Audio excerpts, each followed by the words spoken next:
观众朋友，大家好，欢迎收看天津卫视大型情感节目《爱情保卫战》。本节目由中国广电天津公司独家冠名播出。看电视享5 G， 选中国广电。好，先来看一下我们今天情感疗愈团的老师们是哪几位呢？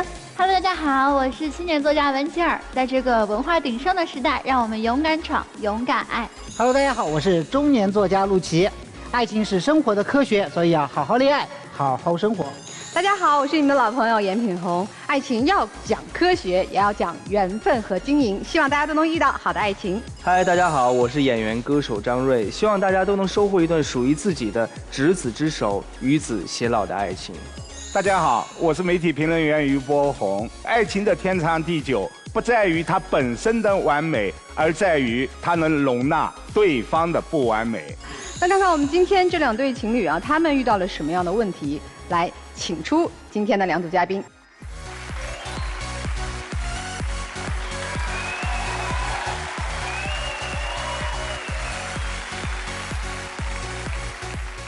首先要疗愈的是本期第1对情感嘉宾陈先生，43岁，来自吉林，个体；黄女士，37岁，来自河南，汽车厂职工。他们究竟遇到了怎样的情感困惑？请形容一下你现在的婚姻状态。我现在有媳妇和没媳妇是一样的，我是既当爹又当妈，他除了上班、睡觉、吃饭，啥也不干。我是远嫁，在这边本来就没有什么亲人。 孤立无援，然后我老公对我还特别冷淡，就感觉生活没有什么盼头。你们之间最大的问题是什么？无法沟通。之前也沟通过，后来也没有什么结果，然后就不想再沟通了，感觉没有什么必要。我俩一沟通就吵架，还怎么沟通？如果再这样下去，我俩离分开也就不远了。远嫁哈，从哪儿嫁过来的呀？从河南。这嫁过来多久了？啊，我们结婚14年了。 我们谈恋爱没有多长时间，半年吧，算是闪婚。当初就感觉他挺踏实的，就是觉得他这人挺不错的。这咋了呢？这10多年了，也为爱远嫁了，这越过越不好了呢？看起来，时间长了，就感觉他越来越不理解我。他说我不理解他，其实我觉得他是不理解我。我怎么不理解你了？你就自己办的那些事儿，咱就说前年那个事儿吧。 我家里有一个弟弟嘛，然后他们就是要买房，然后就给我打电话告诉我说：“姐姐啊，借我点钱吧。”他就怎么都不同意。那我为什么不借给他呀？你考虑过我的感受吗？因为啥呢？我说一下这个情况吧。因为我岳父家是在镇中心，家里有4层楼，我的小舅子就想在他们的县城买房，当时的房款是60多万，他手里只有20万。 我认为啥呢？他常年在外边打工，根本就不在家住，买那个房根本就没有用。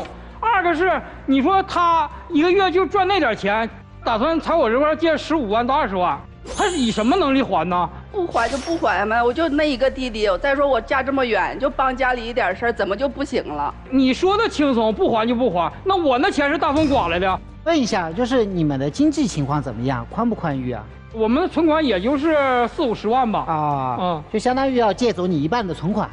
对。啊，明白了。不是，刚才这个妻子还接了一句呢，说那我弟弟们还不上就还不上了。毕竟说我这么大老远嫁给他，家里如果有什么事儿，帮不上忙，离得远，就想帮助他们吧。那之前帮过家里边吗？帮过，也帮过。对，原来那是应该是15年、16年那阵儿吧，我小舅子就在我这块借钱了，他当时买车，我给他拿了2万。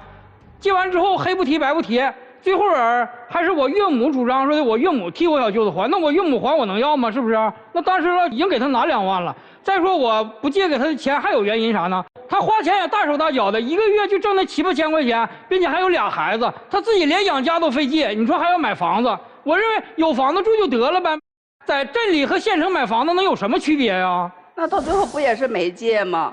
你说我远嫁这么远，前年过年的时候想回家，然后他也不让回，都10多年了，我才回几次家呀？前年他想回家的时候，是我父亲刚去世不久，就剩一个老母亲了。那你说全家3口走了，把我母亲扔家里，我父亲刚去世，那我母亲会什么心情啊？你说他这理解我吗？他考虑我的感受了吗？但是家里还有姐姐姐夫，那姐和姐夫毕竟是外星人嘛，那你弟弟为啥年年回家过年呢？那我在家，我作为一个儿子陪伴我母亲有错吗？那这回去了没呀？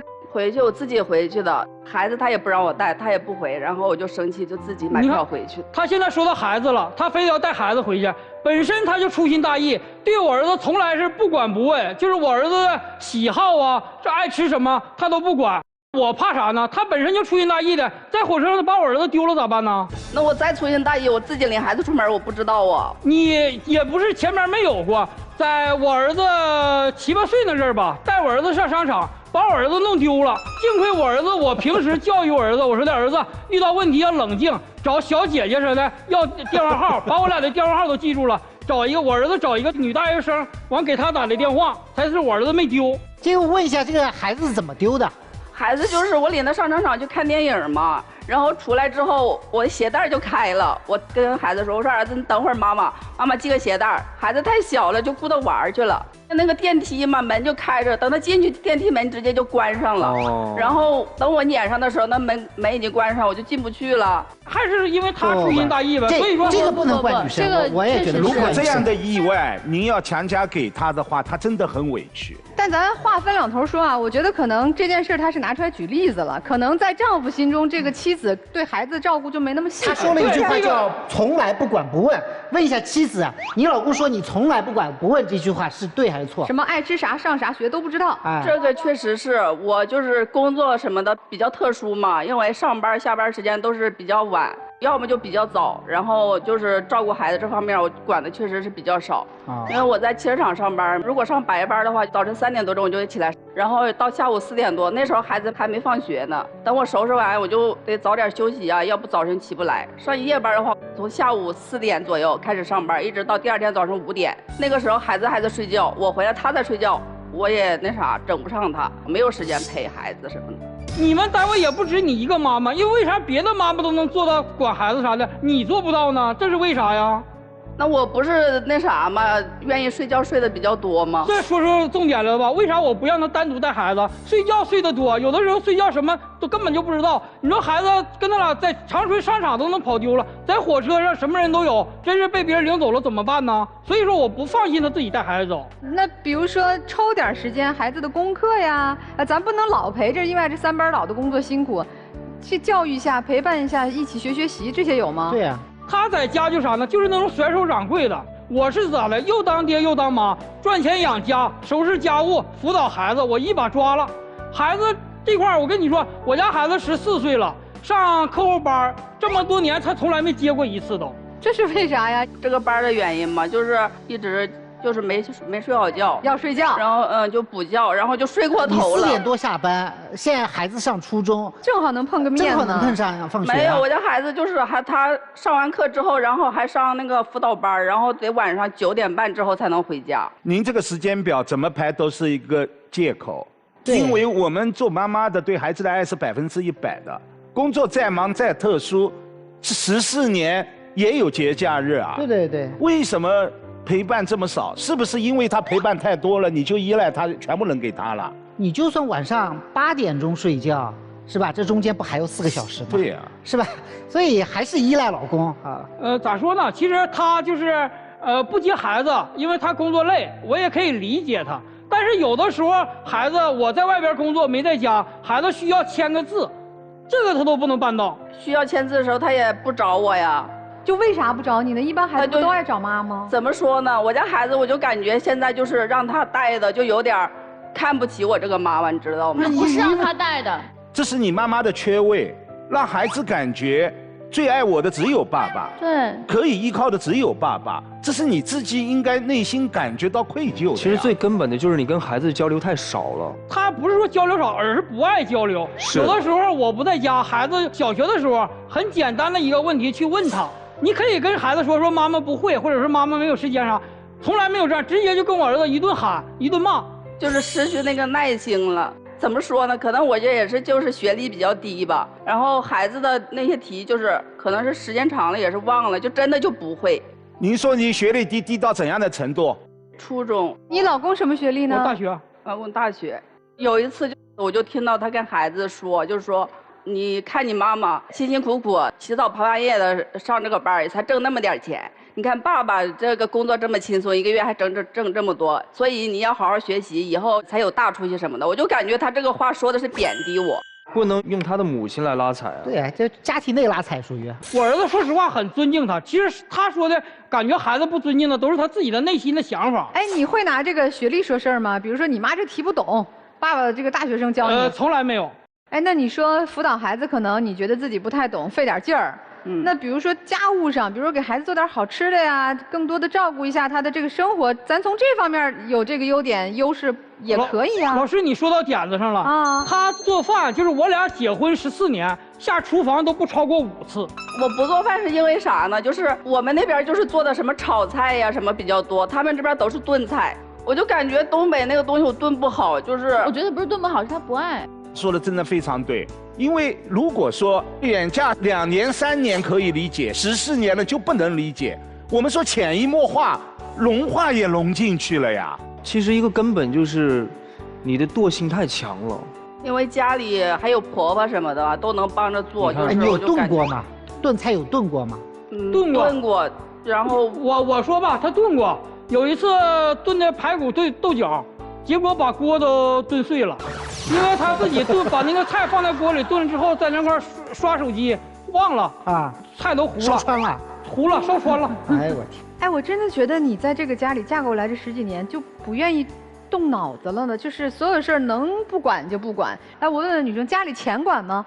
不管，他也不让我管钱呢，就是我挣的工资也得交给他管。买什么东西，一买他就叨叨我，就说我。那你说老师，他根本就不会过日子，咋让他管钱？买件睡衣都能花800多，我觉得就是咱们普通家庭一件睡衣花800多的有吗？有一次我俩上商场，一进门就相中一个风衣，1800多，我奔都没打，我给他买回来穿不过3次。我们家也不是那种大富豪，1800块钱的风衣就穿3次，那你买它干啥呀？那你说这样会过日子吗？他们同事都穿貂，我们东北不喜欢穿貂吗？花5、6千块钱给他买完之后都不会穿过4次。他这种消费观念啥的，你说让他掌握这个家，那现在也许我们存款都是0。他也花呀，他自己那衣服那柜里左一套右一套的，一堆的，他怎么不说呢？但是你看我花我买的衣服贵吗？都是7、80块钱的，那你那5000多块钱我都买好几年。您不要耿耿于怀5000多块，这14年只买了1件。我这人是啥呢？他只要跟我说的东西，我都能满足他，基本上金手镯什么的、金项链什么的，他喜欢我还是给他买呀。那玩意儿主要留着他也保值哈。是咱家财产。那所以说我没说那些东西。不，我确实觉得啊，这个妻子是不太作为，不太张罗事儿。但是这丈夫也有打压之嫌，就你越这样个状态，梗着脖子说他越不往前走，就越吞在那儿。这个秤砣只会越压越偏。真的是，你老公有这个不好的地方吗？就是刚才说他都好，什么管孩子也好，做饭什么上班挣的比你多，特别大男子主义吧？怎么大男子主义了？家里就是什么事儿都不跟我商量，就是包括就是之前有朋友问他借钱什么的，他也不跟我说。把钱借出去了，然后人家也不还他，时间长了，他想起来说问人要的时候，人家给他拉黑了，都很多次了，不是1次2次。借了多少钱？不合理。钱借的不是特别多吧，有的时候几百，有的时候1000、2000的，就几百块钱了，看清了一个人，因为我把他当成朋友，我借给他几百块钱，他把我拉黑了，那说明啥呢？我从他说明你交友不慎，眼光有问题，有问题，是不是？那你也刚才你也说，那挣钱不容易。1000多块钱、几百块钱，不也是不容易挣来的吗？你说借出去，连跟我商量都不跟我商量。你这双标了啊！借给弟弟2万，你觉得打了水漂要不回来很生气？你这朋友东1000西几百的，加起来也不少。还有就是他晚上跟那啥聊天什么的。男人还是女人？跟女人。女人是吧？具体是聊了什么我不知道，我没看。他让我看，我没看。几点？11、2点的时候吧。哎呀，这得解释解释啊。我可以解释，因为啥呢？我刚才说我是做个体的，其实我是做日化工厂的，所以说我的客户95%都是异性，所以说我跟他们谈一些业务啥的很正常。他刚才说了，我给他看他不看呢。中午11点、12点谈是正常的。对呀，晚上11点、12点谈，您说还正常吗？难道他有时差吗？确实，有的时候也聊一些就是生活上的一些问题，比如说我们夫妻之间的矛盾，我也不好意思跟哥们之间倾诉啊，有的时候。您的那个女客户有老公吗？什么人呢？有老公吗？有啊。有老公12点和一个异性在聊天，她老公受得了吗？那我就不清楚了。我做事我光明磊落呀，我跟他俩聊的没有说的暧昧的东西啊，全是说正常的聊天。暧昧我也不知道啊，那跟半夜3更聊的搁那该乐，我都睡着，又给我乐醒了。你说得聊点啥吧？你聊啥咯咯乐呢？那你说就那么开心，俩人聊到那个笑点上，那就乐了，并且他问我说你跟谁聊？我说一个跟那个谁谁谁。我说你看看，他不看呢，我都给他看，看了不更添堵吗？大半夜12点跟一女的聊得咯咯笑。行了，这个你就认个错就完了，对呀，也不用大事，就认个错，以后不聊了。好了，以后这个点不聊了，对吧？那不就完了？可以。然后还有就是他愿意跟那个狐朋狗友喝酒什么的，他自己身体不是特别好，他有痛风，就是每回喝完酒回来之后就犯病，然后就疼得特别难受，连床都下不来，走道都走不了。我为什么要喝？那不是迫不得已吗？那有的时候一个订单，你就喝顿酒，那就把订单签了。因为我们东北人，说实话，我们只有酒桌上才能谈生意。不是，我是个东北人，这个我必须替东北人说一句，你说的这个绝对是不绝对的，不能说只能说饭桌上谈生意。你看看，而且他刚才说了一句话，他说90%以上客户是女性。对呀，那喝啥酒？对呀，女性跟你喝酒吗？对，绕住了吧？不是，我这一句都过不去，我跟你讲。绕住了吧？你看，那跟朋友有时候也喝。那你说同学，像我的同学，好久就是不见了，好几年不见了。那你说大家见着了，那喝点酒，那咋的呀？你别说，那每回喝完酒回来都犯病，然后疼得吱哇乱叫的，然后他还发脾气，他还骂人。疼的时候心里难受，我就想发泄一下。那怎么了？我问一下这个丈夫啊，你妻子这脾气算是好的吗？还是也跟你一样会吵起来会爆？他脾气还行吧。啊，你老公脾气好不好？他脾气特别不好，只要他不愿意听的话，你跟他说他就特别急躁，就说你别跟我说话，你上一边去，就丝毫不客气是吧？对。今天你来这儿的诉求是什么呀，妻子？我就是想上这儿来，就是说一说，让老师给我们分析一下，像应该怎么办，就是调解一下吧。那我们要没调解明白呢，他就特别大男子主义，就还这样，怎么办呀？如果他要是一点都不愿意改变的话，我就觉得那还是算了吧。你动过这个念头了？对，都是他再不变就过不下去了。对，因为那么远奔他来，家里人都不同意嘛。如果要是过不下去了，就挺打脸的。但是实在如果要是没有缓和的余地的话，那就真的没有过下去的必要了。哎呀，你也不用哭，那错也不是一个人的。我今天我也可以说一下我来的目的吗？我来的目的就是，如果说他真的他所有的事情他都不改，那我俩也就没法过了。不是你要他改什么呀？我天天在外边打拼，我到家都换不来他一句关心的话，那我要这个媳妇还有什么用啊？不，你要今天跟我这么嗷好，我也啥也不想干。哎，我问一下，我们这对听完他俩的事儿什么感觉啊？感觉也挺惋惜的。然后因为我跟大哥的情况差不多，我也是做家务，家里啥我也管，我可能会理解大哥一点。啊，你是理解大哥的，对，觉得这大姐做的不够好。大姐可能也有问题，但是大哥肯定也有不对的地方。我跟那个小姐姐就有点像了，我觉得有时候就早班晚班乱插真的很累。那你们觉得他们俩现在的矛盾有没有什么调和的方法？其实我觉得相互理解就行了，这个没有办法，就是靠自己的容忍度，包括对对方的爱。那听听老师们怎么看待你们的婚姻状况，有什么建议啊？我觉得他们两个的个体差异性实在是太大了，就是从一开始的结合，你们俩个体差异就挺大的，你们俩的学历偏差就是认知上就很大。这个东西只有在结婚之后，两个人去求同存异。首先你接受他，你也要尊重他。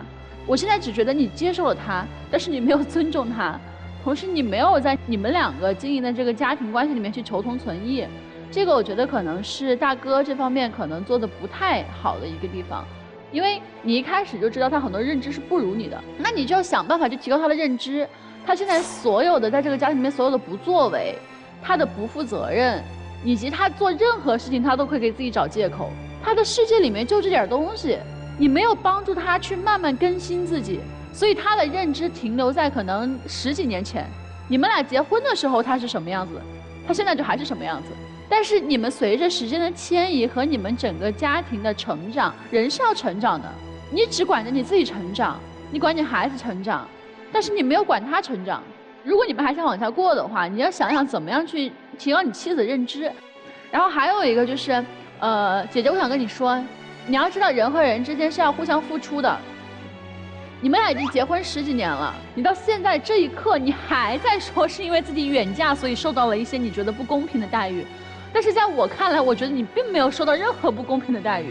你这个理由现在已经支撑不起你这么10几年的不作为了。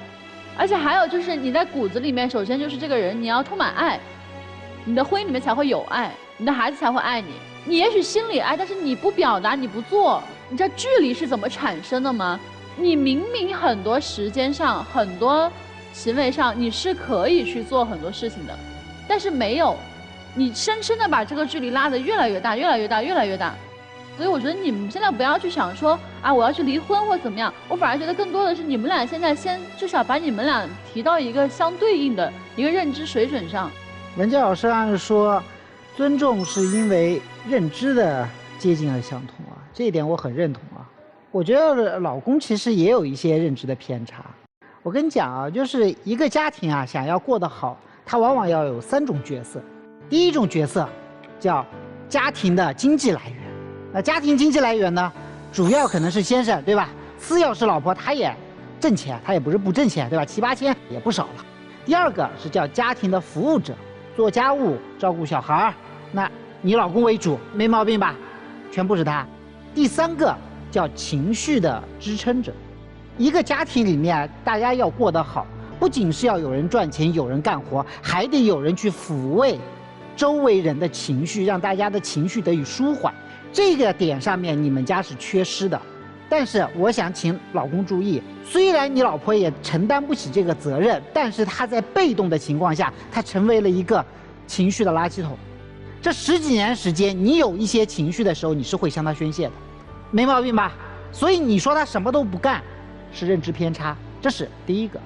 第二个事情，我觉得为什么你们现在已经闹得已经不行了，原因就在于他这个被动的情绪垃圾桶承受不了了，就是你给他的负面情绪很多，然后呢，现在再加上孩子，因为孩子已经有独立意识了嘛，孩子和母亲之间形成了很大的疏离感，这个时候他这个情绪垃圾桶装满了之后，他又不知道往哪倒。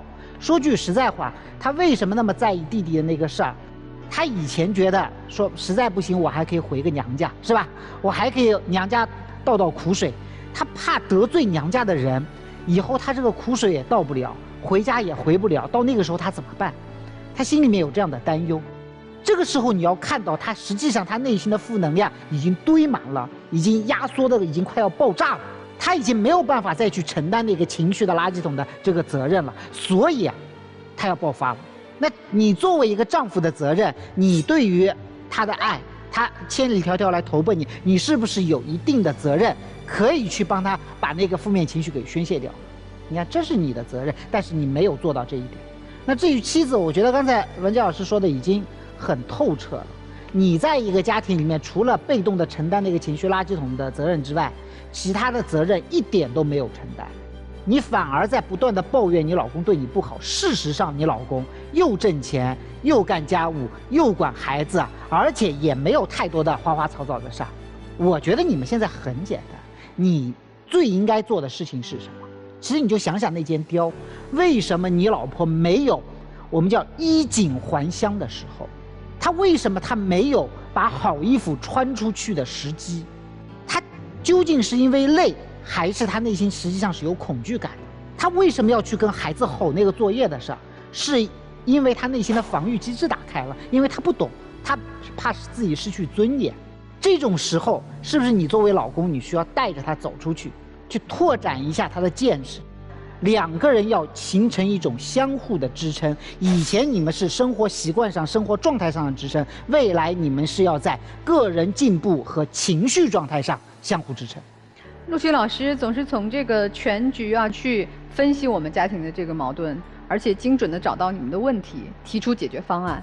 如果电视机前的观众朋友呢，也有这样或者那样的情感困惑，想要让陆琪老师给你指点一二的话，来到我们的这个微信公众号就能找到陆琪。别忘了啊，报名你们这个爱宝的粉丝的身份，那陆琪老师会给大家一个新人的礼包。其实回到这个小家庭，我说实话，我作为女性啊，我是挺同情这个女孩的。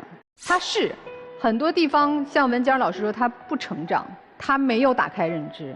但是今天，嫁给你10多年，36、7岁，她站在这儿，它像一个寄居蟹一样，你知道吗？它有一个壳在这儿，我就靠这个壳啊撑着我的人生啊。我的老公天天吼我，我的儿子看不起我，觉得我啥也不懂。我的娘家人开口借个钱，我没本事拿钱。我当年22岁，我曾经是个有勇气的炙热的女性。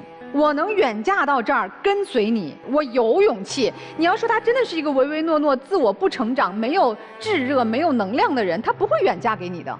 他不是不愿意成长，他就活生生的在这个家庭当中，一自己能力不够强，二真的被圈在这儿，在他这个壳子里，他只有去做那个特别苦、特别累的工作，他才能觉得我是有价值。但是，女士，你想过一个问题吗？你现在连爱孩子都不会了，你连母爱都不知道跑到哪儿去了，你咋了呢？你现在既不会爱自己，也不会爱别人。如果你是个真的优秀的男人，你应该让他活得更开心、更自信。你看他现在啥样啊？真的，我都看不下去。当然，我觉得其实二位在家庭当中，就像陆琪老师说的，也都是完成了某一个片段的，也都是有价值、有意义的。老公做的确实也很好，如果从陪孩子、做饭、干家务等等这方面，您也是做了很大的贡献。但是今天过得不开心，那是事实。你付出再多，你们的婚姻不幸福，对吧？现在不幸福，这是事实。所以我觉得你们来爱情保卫战挺好的，这个时候该调整了。你要学会的是要用你的能力和优秀去滋养你身边这个越来越弱的女人，而女生要学的是要把我们曾经那份勇气和能力拿出来，好好爱自己，好好爱孩子。你自我放弃，谁能救你呢？赶紧调整吧啊，要不然好日子都不能好好过了。首先，陈先生，你要帮助他更新啊。在这个世界上，连我们的所有的软件都是在进行更新的，它不更新，它就会被淘汰。这个软件你发现你打不开它了，或者它们不匹配的性能了，你要带动你的老婆共同进步，这样家才能和谐，才能越走越好。世界上存在3类人，第一类人就是他会自我更新，不需要你管的；另外一个人是被动更新，就是你来带着他；还有一个人就是自我放弃。那你老婆呢，介于2、3之间，这个时候你需要拉着她。你可能觉得刚开始你们在一起的时候，你发现她有一些懒惰的地方，你会用你的方式引导她。好啊，比如说今天我们去运动啊，对吧？那今天我们去看书啊。那今天比如说你的学历不够，你去提升你的学位啊。你要带动她，帮她被动更新。还有就是你让她在家庭当中没有任何的话语权，这也是你的不对。就很多地方他想做决定，他做不了。他跟你商量，我过年能不能回家？你可以告诉他，老婆，为什么我不能回家？我们这个问题在哪儿？你可以跟他讲个道理，让他明白，哦，这些是对的。你们要共同的找一个中间点啊。所以大哥居然在家里边你起主动作用，你来拉动他，好不好？你来影响他，你来积极一点。我们不用争吵解决问题，我们用头脑解决问题。妻子不容易。当年为了爱情选了这个男人，离乡背井，远嫁到了东北。这就像看电视享5季选中国广电，他共享欢乐。但你们呢，很遗憾，婚姻当中本该有太多的欢乐，你们没有去拥抱，更没有2个人去共享。作为妻子，你当年远嫁到东北，确实水土不服。但是14年了，本应该完全的融入了，但是你对这个远嫁一直把它在放大又放大。作为妻子，作为母亲，你的投入是少的，你的依赖是多的。你认为我远嫁我不容易，你们当然应该迁就我，而且丈夫强势又强大，所以你把一切都依附在他身上了。你说一个女人一旦依附到一个男人身上，你还会有地位吗？你还会有自己在这个家的话语权吗？丈夫，看似你对这个家付出的更多，尤其对孩子的教育，但是无形当中你扪心自问，我不说你刻意，无形当中你是在欺负自己的妻子的，你是在欺负她娘家没人，因为在东北她孤身一人，一切你说了算，随着你的性子，想怎么样就怎么样。这也就使得他在这一个家更加的有点破罐破摔了。我认为，并不是说对他的付出当年的远嫁，我们需要去补偿，不是。但是至少你要呵护，你要共情啊。所以你们两个人的婚姻，我认为谁都不愿意到现在毁了这段婚姻。两个人都看看自己存在的一些问题，是能够相知相伴好的，只要两个人共同付出。你们思考一下啊，我们也同时听听这对年轻的情侣他们的故事，好吗？来，两位请下来休息啊。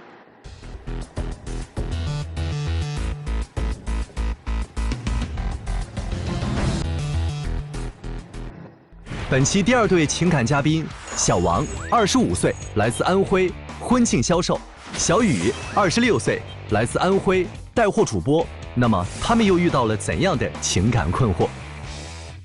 你们爱情观念有什么不同？他总是我一个女性朋友的错，我们只是好朋友，但是他觉得男女之间没有纯友谊。她有一个女闺蜜，她们之间有特别奇怪的亲密关系，我很介意，但她还是将错就错。你看不惯对方的哪些缺点？他占有欲太强，觉得我们谈恋爱不应该有隐私，还总是爱伤我面子。她爱说谎，自尊心强，她特别小心眼。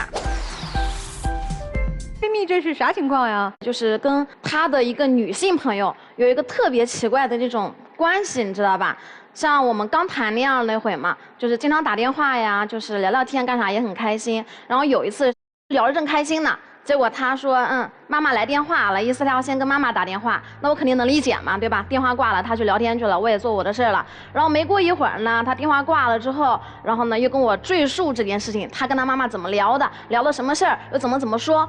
他就是反复的赘述这件事情，我就觉得肯定不对劲嘛。然后我就逼问他啥情况，他就一直不说，越描越黑，就是有点那种感觉。然后我就直接气得把电话给挂了。我觉得这事肯定没有那么简单。后来他看我急了，也直接跟我说实话了。他说，有一个玩得挺好的女性朋友，突然给我打电话有急事，也就聊了没两句就挂了。那我听更生气了呀！首先，他因为女性把我的电话给挂了；其次，他还跟我说谎，看我生气了才跟我讲。其实没有像他想那么偏。她这个女闺蜜是我高一就开始认识的一个同学嘛，处成了这种好哥们嘛。那个时候因为3、5年也没见过了嘛，然后后来联系也不多，平时没事也不打电话，突然一个电话打过来了。这不对，联系要不多，那不会去挂女朋友电话的，肯定要跟女朋友打完之后是吧，再去联系人家。他一直在说谎。我想的是什么？他打电话过来肯定是有事儿。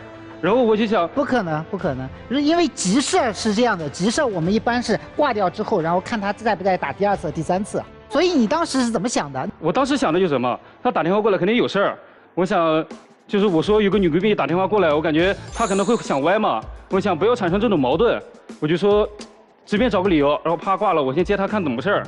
你这句话说给鬼听，鬼都不行。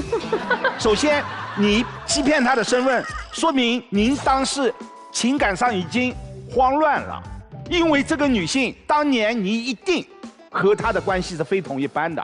第二，可以把她的电话完全的撇开，说明她在你心中的那个位置，还有什么好说的？我后面也跟她很少联系了。这我就要有话要说了啊，就因为这事儿哈。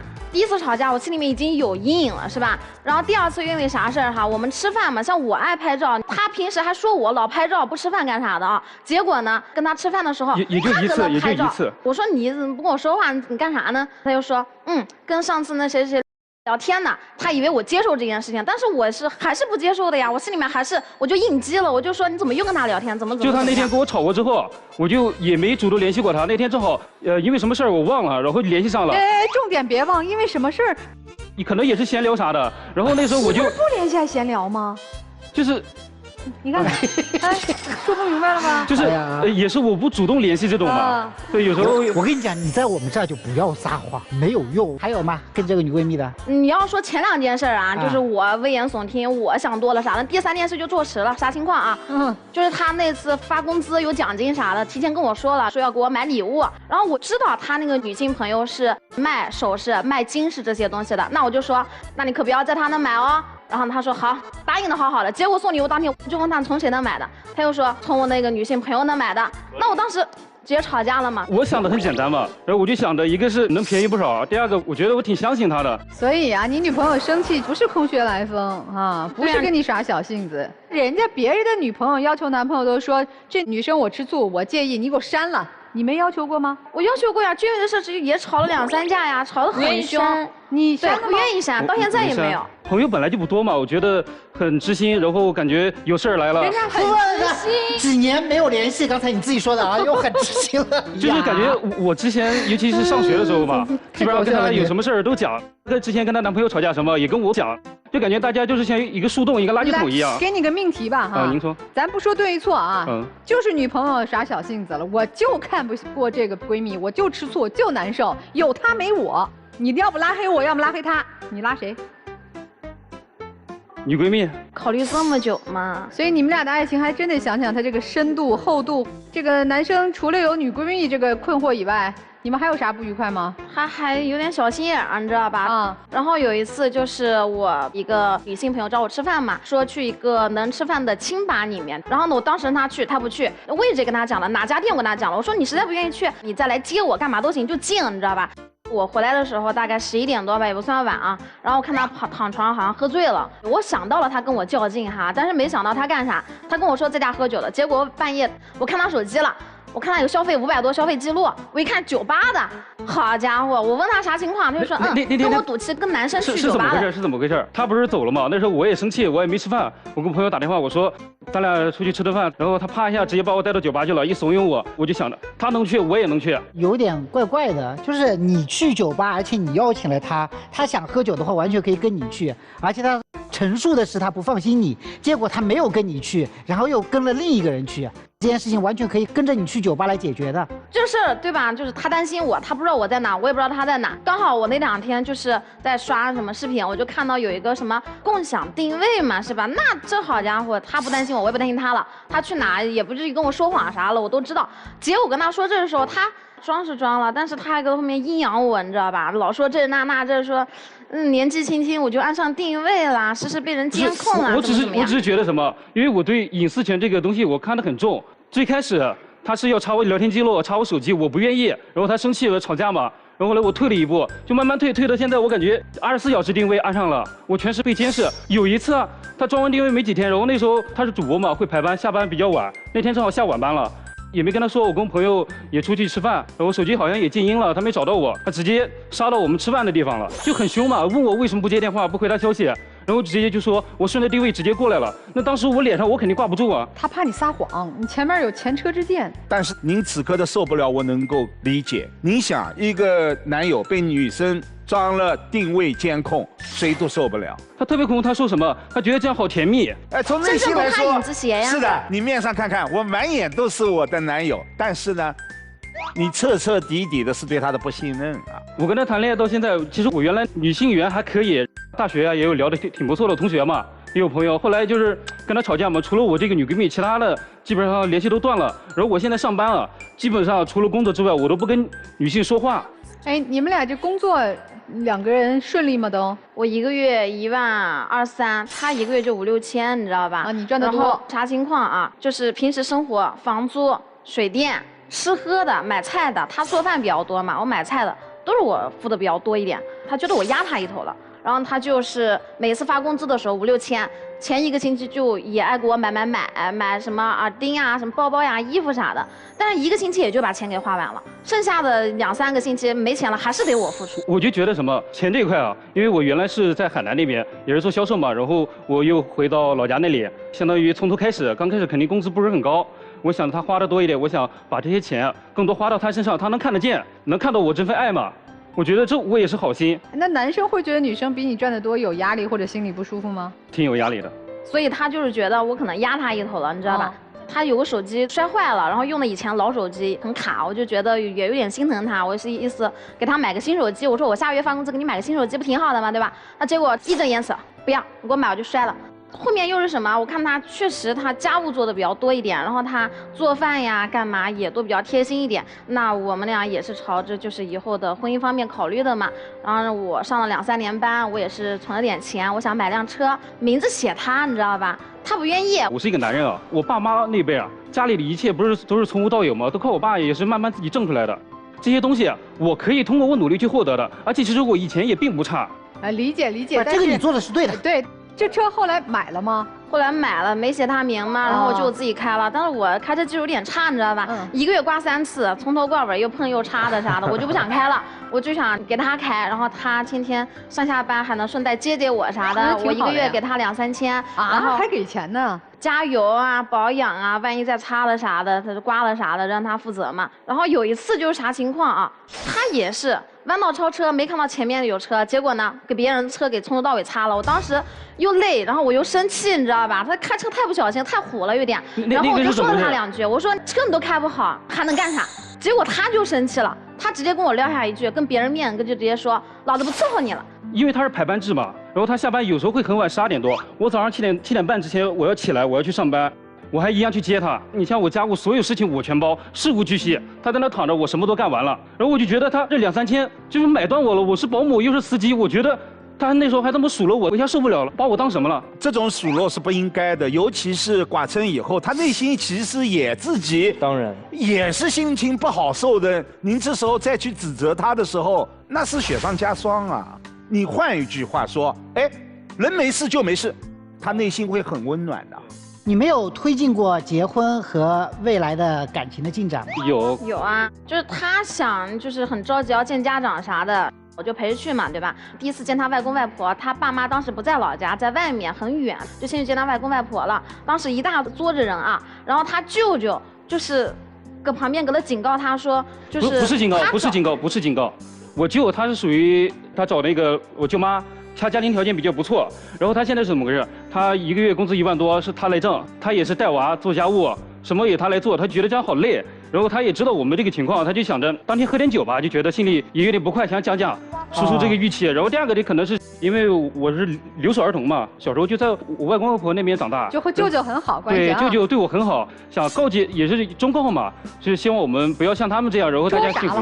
就说他以后可不要那么操劳命，意思以后女孩子也要稍微勤劳一点，怎么样？那这话就很尴尬呀，是吧？太尴尬了，我觉得是吧？对吧？太尴尬了，误伤其类。然后他觉得哎呀，你跟我一样了，以后要吃苦的，说这个男生是吧？对，然后他也不帮我说话，但是我在我们家面前是很维护他的，也见过了是吧？暂时没见，但是我有跟我爸妈提起的时候，我爸就不乐意，说你们才谈多久，没到1年嘛，我爸意思你再谈谈。然后我爸的意思也是他工资有点低嘛，让我再考虑考虑要不要跟他过苦日子啥的。那我就觉得我爸有点太现实了，我就直接跟我爸就是翻脸了，我就说你不见我就带他见我妈，对吧？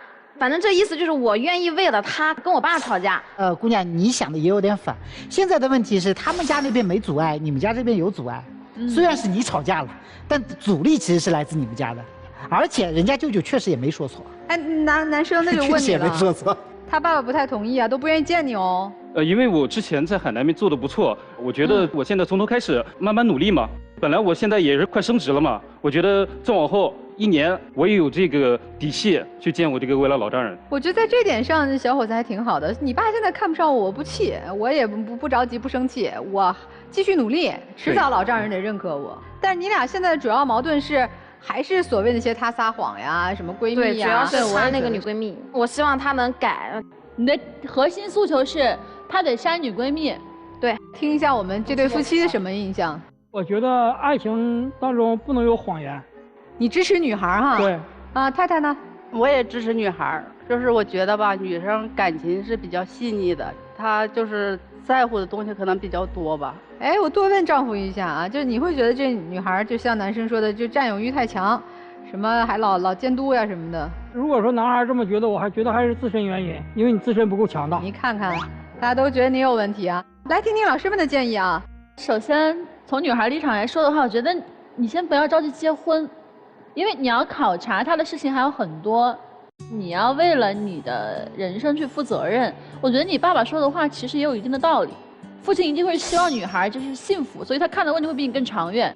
然后第2点就是别冲动，你的性格里面太冲动了，一旦情绪化做决策的人，你未来你要在这个上面你要付出的代价，这个东西是你现在无法估量的。还有你对他要有几个基本的认知和判断，一个是他对你是否忠诚。你现在连他对你是否忠诚你都不确定，这个男的如果一而再再而三触犯我的底线，你就甩。你更多的应该把你自己的人生怎么经营、怎么规划，你自己设立一个标准。我觉得这个比较实在一点。男生，你确实很没有异性边界感，还树洞，还很知心。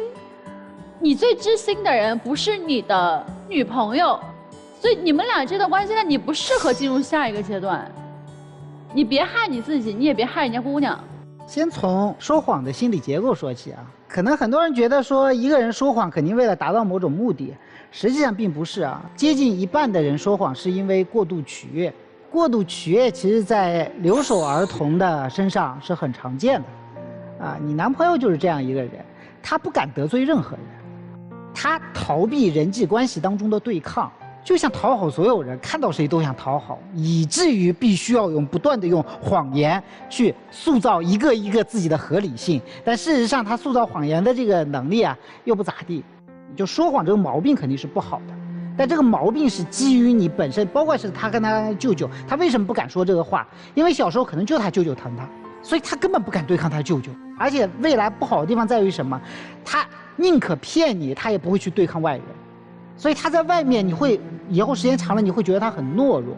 但是呢，像他这样的人，他又有一个状态，就是他本能的会去紧紧的去抓住自己能够获得的那种别人对他的那种好，这也是他对于你的这个状态。所以他在生活里面，他无比的取悦你，让你感受到舒服，你又能感受到他很依赖你。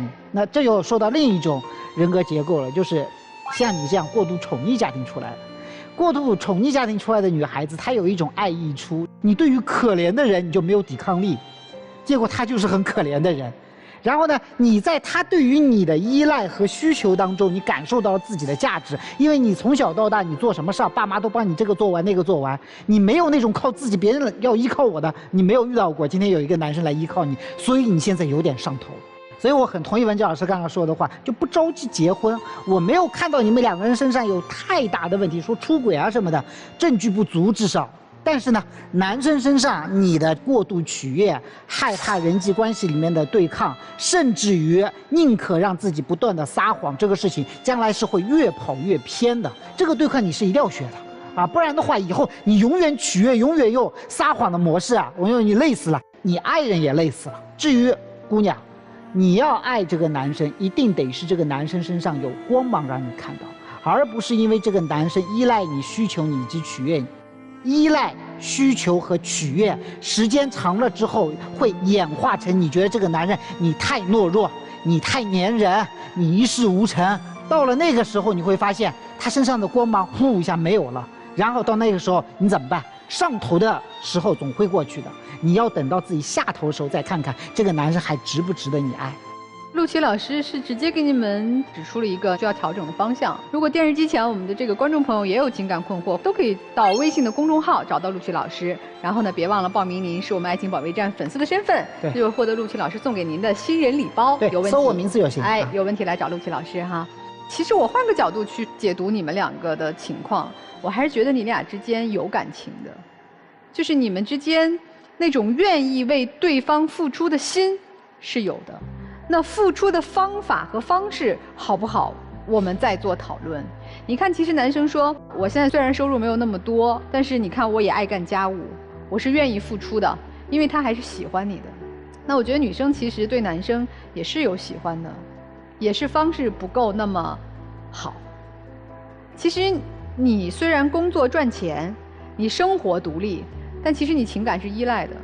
你别觉得说，哎呀，我买车都要写你的名字，我是付出型的，我可不是依赖你的，不对。你其实是想把你们本来在你们现阶段情感关系的那个距离无限的拉近，无限的紧密。你把车买到他名下，其实是因为你很依赖于他的情感，你希望通过这种方式让他更爱你。其实我们一个独立的人格，不仅仅是生活上、财务上独立，更应该做到的是情感独立。我爱你，但是我用尊重你的方式去爱你，我也用尊重我自己的方式去爱你。我们情侣之间该有的空间、距离和尊重是必须的，因为这是我们人格独立成长的必须。我倒是觉得在这个恋爱关系当中，女生更应该学会的是去独立自己。你千万可别再跟人下那个什么共享软件了。你不信任他，固然是他说谎给你带来了一些阴影，但更多的是你不信任感情。所以不要用这种依赖型的方式去和他相处。他想骗你，他怎么都能骗你。你下了定位软件，他也能骗你。他不想骗你，他真的爱你，你不用监督他，他都会很爱你。所以不要做这么幼稚的事儿啊，这么不成熟的事儿。如果奔着婚姻去，我们就先成熟，先独立，先完整，才能有一个幸福的融合在一起的家庭。就说到这婚姻这个方面啊，说3点。第一点呢，婚姻当中我觉得是有一个恋爱的甜蜜期；第2点是恋爱的接受期跟恋爱的共融期。那首先我们甜蜜期分为甜蜜，同时也有厌恶。那甜蜜期我们共同积累我们自己的美好的事情，让我们以后可以有很多事情去想象。你看，哇，当时我们多么美好，哇，接下来我们还会继续美好。那慢慢的发展下去之后也会厌恶。有的时候积累一些小矛盾之后，双方说什么大家就觉得，哎呀，我好烦他呀，会有这样的一个过程。但是这个过程你们过了，对吧？接下来再一个过程就是接受期，你接受了彼此身上的一些不足，就像你现在滔滔不绝的在讲他在撒谎的事情，但是你还是依旧爱着他。好了，那接下来就共融期了。那我们接受完了之后，把我们所有的缺点共融在一起，还发现我们是不是还要在一起？那现在事实就是你们还是要在一起。那事实证明你们就分不开。在我的观点来说，你们已经到了一个可以结婚的一个阶段，至少你们具备了一个结婚的条件。接下来看你怎么去做，看你们怎么去疏通这个撒谎的事情。记住，治水不是用堵的，而是要疏通。明白了。我采访过不少的留守儿童和留守儿童的家庭，男生身上确实我看到了当年的留守生活对您今天的人生和生活已经造成了一定的影响，这种痕迹很明显。你很显然，你就是一种超强的自尊心在爱自己。这种所谓的超强的自尊心，它的背后，那就是自卑，甚至是自私。我非常认同刚才陈先生说你的那句话，说你不够强大，我非常认同。一个男人的强大很简单，他就是能够看到自己的长处和自己的短处，我们根本不需要在别人身上去获得安慰和肯定。这也就有了你的那个女闺蜜，我坚信她和女闺蜜在情感上是没有问题的，但是女闺蜜是不断的能够输送给她安慰和肯定的，她很享受。但你忘了，爱情的空间很狭小，它只容得下2个人。如果你真心爱她，这样的改变不难。女生有没有问题？当然有。她心中你占据她内心的位置是很大的，满眼都是男友。但你要明白，再爱一个男人，也不可能用这样的控制欲，我们去绑架，我们去占有，是不可能的。有时候需要的，那就是自己的这种内心的自信。老师们建议去思考一下啊，我们也请2组嘉宾都回到我们的门后，稍作思考，看看你们的选择，好吧？来，请回。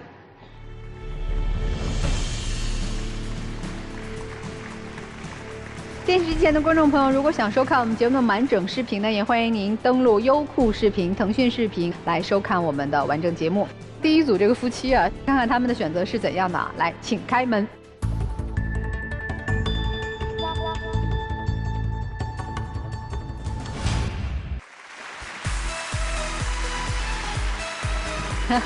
这老公很开心的样子啊。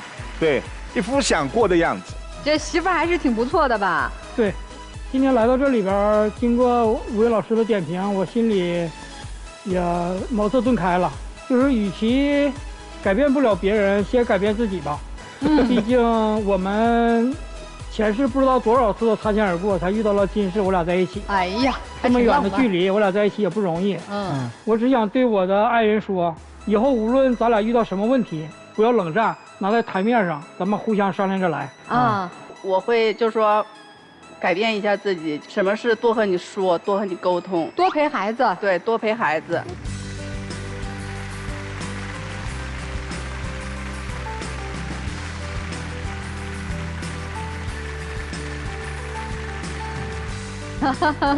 回家慢慢回家继续报，继续报啊！感谢几位老师，谢谢老师，希望你们越来越好，越来越幸福。再见，再见，拜拜，再见，再见，老师，老师再见。挺好，挺好。这个丈夫是标准的东北人性格。哎，对对对对，有一说一，非常是就是，不对就不对。而且从全国角度上来看，东北男人算是做家务比较多的啊，对啊，真的，真是，真的是东北男人张瑞老师做家务吗？典范是我哥，我哥家务做的非常厉害。人家这对小情侣，这男孩不也做家务吗？是吧？这是奔着结婚去的。来看看他们的选择。来，请开门。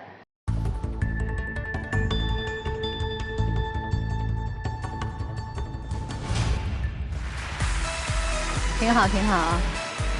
你得有进步呀，男生。慢慢学习成长嘛，然后也改掉我这些臭毛病嘛。先改啥？第一个先把女闺蜜删了，对，第二个然后把我这个说谎这个问题给它改掉。哎，你有没有感觉您笑起来的时候特别的灿烂，特别的阳光啊？小时候虽然留守的时候遇到了一些阴影，但不要忘了自己背后大片的阳光。每天这么笑多好啊！我们女生也漂亮，是吧？女孩有什么跟男朋友说的？就是希望他以后多包容我一点吧，我脾气也挺大的，这确实。然后定位我刚跟他说了，我可以给卸了，他说他不卸。他不同意卸，你也自己主动的卸掉。但这个沟通的方式，这是往好了去嘛，咱不抬杠。对啊，你这我相信你卸了吧？男朋友说没事，要不然你们还会放心。吵架的啊，卸了吧。朝着这个方向来啊，这卸还是应该卸的哈，彼此有一定的空间。他又不是孩子，我们给他带个电子手表可以定位，那是为了孩子的安全，成年人了。卸了吧，我们也卸了。谢谢了，谢谢你们来到我们这里啊，希望你们更幸福，加油吧。